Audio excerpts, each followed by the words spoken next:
आज की क्लास में एनपीताब का एमसीक्यू मल्टी चॉइस क्वेश्चन यानी ऑब्जेक्टिव क्वेश्चंस करने वाले हैं। तो चलिए शुरू करते हैं। आज का पहला क्वेश्चन है an epitaph is written by dot dot dot. An epitaph किसके द्वारा लिखा गया है? A Walter de la Mare, B John Keats, C John Donne, D none. तो एनपीताब के लेखक है वाल्टर डे ला मेयर यानी option number A.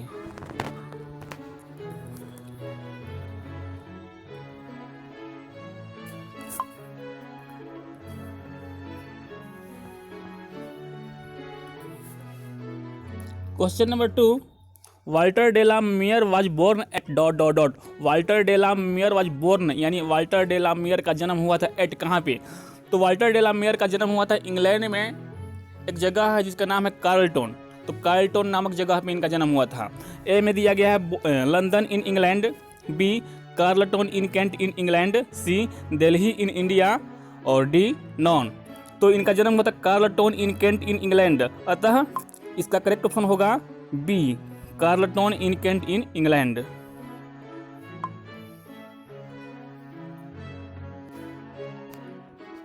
Question number 3, Walter de la Mare was born in the year dot dot dot. Walter de la Mare का जन्म हुआ था किस साल? यह क्वेश्चन 2019 और 2020 के एग्जाम में आया हुआ है।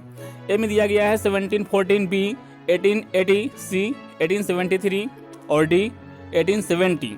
तो वाल्टर डे ला मेयर का जन्म हुआ था 1873 1883 ईस्वी को, अतः इसका करेक्ट ऑप्शन होगा C 1873।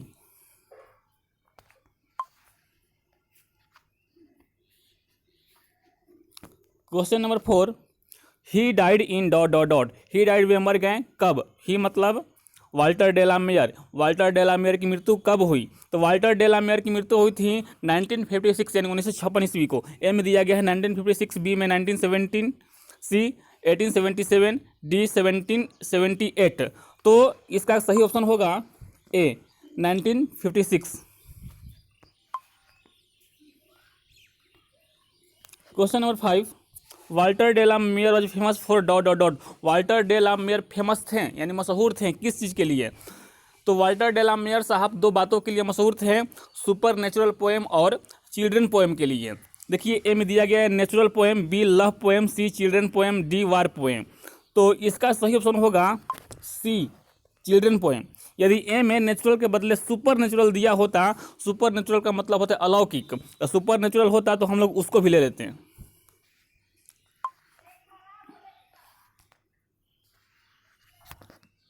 Question number 6, which one of is the famous work of Walter de la Mare. Walter de la Mare की कौन सी मशहूर रचना है? A songs for children, B peacock pie, C both A and B. तो songs for children और peacock pie दोनों ही वाल्टर डे ला मेयर की मशहूर रचनाएं हैं, अतः इसका सही ऑप्शन होगा C both A and B, songs for children and peacock pie. Question number 7, Walter de la Mare was awarded dot dot dot in 1953। Walter de la Mare को 1953 ईस्वी में किस अवार्ड से सम्मानित किया गया था? तो वाल्टर डे ला मेयर को 1953 ईस्वी में इंग्लैंड की महारानी एलिजाबेथ सेकेंड ने ऑर्डर ऑफ मेरिट नामक अवार्ड से सम्मानित किया था। A Nobel prize, B order of merit, C Pulitzer prize, D Commonwealth award. तो इस तरीके से इसका सही ऑप्शन होगा B order of merit.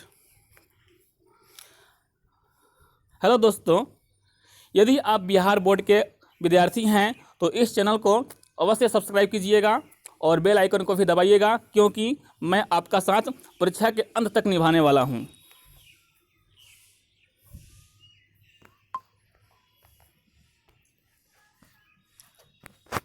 Question number 8, the word epitaph dot dot dot. कहा गया कि वर्ड जो एपिताफ वर्ड है ना, जो चैप्टर के हेडलाइन भी है, तो इसका मतलब क्या होता है? तो एपिताफ का मतलब होता है कब्र के ऊपर जो पत्थर लगाए जाते हैं और पत्थर के ऊपर जो कुछ भी बातें लिखी जाती हैं उसी को बोलते हैं एपिताफ। हिंदी में कहें तो इसको बोलते हैं कब्र लेख, यानी कब्र के ऊपर पत्थर, पत्थर के ऊपर लिखी गई बातें। ये दिया गया है इंस्क्रिप्शन ऑन वॉल, दीवार पर लिखी गई बातें। बी इंस्क्रिप्शन ऑन पिलर, खंभे के ऊपर लिखी गई बातें। सी इंस्क्रिप्शन ऑन ग्रेव, कब्र के ऊपर लिखी गई बातें। D none. तो अतः 8 नंबर क्वेश्चन का सही ऑप्शन होगा C, inscription on grave. The word crumble means, कवि ने अपने इस चैप्टर में क्रम्बल नामक इस वर्ड का प्रयोग किया है। तो क्रम्बल का मतलब होता है टुकड़ों में बंट जाना, खंडित हो जाना, लेकिन कवि ने इसका प्रयोग मृत्यु के लिए किया है। तो देखते हैं, ए में दिया है बर्थ, बी में डेथ, सी में लाइफ, डी में non.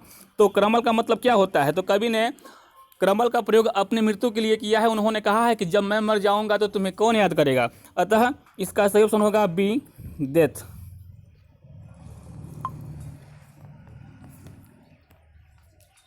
Question number 10, in this poem the poet talks about, इस कविता में कवि किसके बारे में बातें करते हैं? इस कविता में मतलब एन एपिताफ नामक कविता में वाल्टर डे ला मेयर किसके बारे में बातें करते हैं? तो वाल्टर डे ला मेयर साहब को एक बहुत ही खूबसूरत महिला से प्रेम था, जिसे मृत्यु के बाद कब्र के अंदर दफना दिया गया है। तो वे इस कविता में उसी ब्यूटीफुल महिला के बारे में ही बातें करते हैं। देखते हैं ऑप्शन क्या दिया है। A baby, B a beautiful lady, C a boy, D a girl. तो इसका सही ऑप्शन होगा B, a beautiful lady.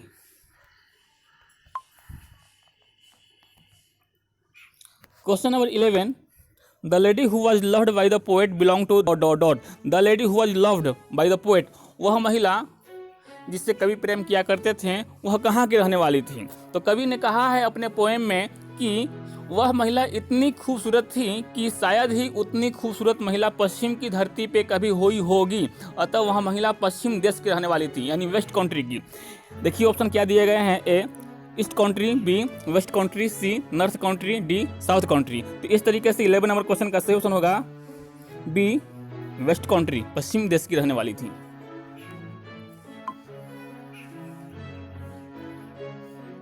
Question number 12, where does that lady lie, वह खूबसूरत महिला कहाँ पड़ी हुई है? आज के समय में वह खूबसूरत महिला कहाँ पड़ी हुई है? तो वो तो कब्र के पास पहुँच करके विलाप कर रहे हैं, यानी वह महिला कब्र के अंदर में है। ए में दिया गया है in the car, B on the shore, C in एपिताफ। In the car का मतलब होता है कार में, ऑन द शोर मतलब तट पे, समुद्र के तट पे, इन एपिताफ मतलब कब्र के अंदर। तो इस तरीके से 12 नंबर क्वेश्चन का सही ऑप्शन होगा C, in epitaph. Question number 13, Walter de la Mare makes us aware of the dot dot dot. Walter de la Mare अपनी रचनाओं में हमें किन किन बातों से अवगत कराते हैं? तो वाल्टर डे ला मेयर अपने रचनाओं में इस आधुनिक जीवन की जो अमानवीय दशा है, इन बातों से अवगत कराते हैं। यह क्वेश्चन 2019 और 2020 में भी आया हुआ है, यानी रिपीटेड क्वेश्चन है। देखिए ए में क्या दिया है, in human condition of modern life, B poverty मतलब गरीबी, सी ड्रीम्स सपनों को, और डी लंदन लाइफ यानी लंदन की जीवन के बारे में। तो मैंने बताया पहले ही कि ये अमानवीय दशा को बता रहे हैं, आधुनिक जीवन की अमानवीय दशा को। अतः सही ऑप्शन होगा A, in human condition of modern life. In human condition मतलब अमानवीय दशा, ऑफ मॉडर्न लाइफ आधुनिक जीवन की, आधुनिक।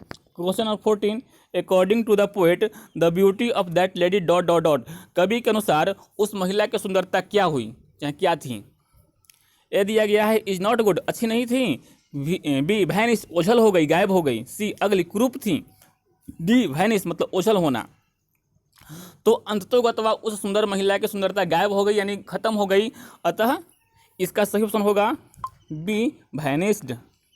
वैनिश्ड का मतलब होता है ओझल हो जाना, नज़रों से दूर हो जाना, गायब हो जाना।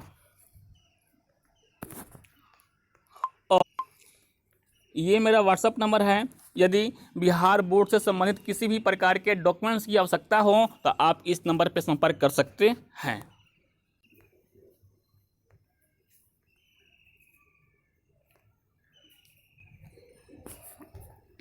Question number 15, in which poem does the poet express his sad feeling for a beautiful lady.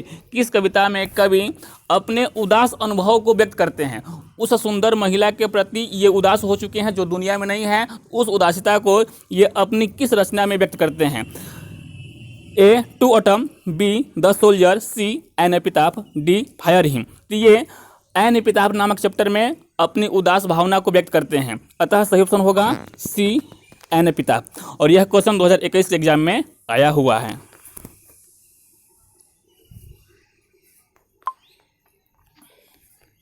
Question number 16, and when I crumble who will remember who is I in the line. इस line को N एपिताफ नामक कविता से लिया गया है।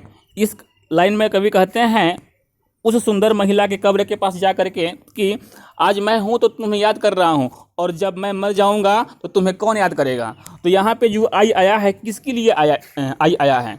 तो कवि ने आई का प्रयोग खुद के लिए किया है, स्वयं के लिए किया है।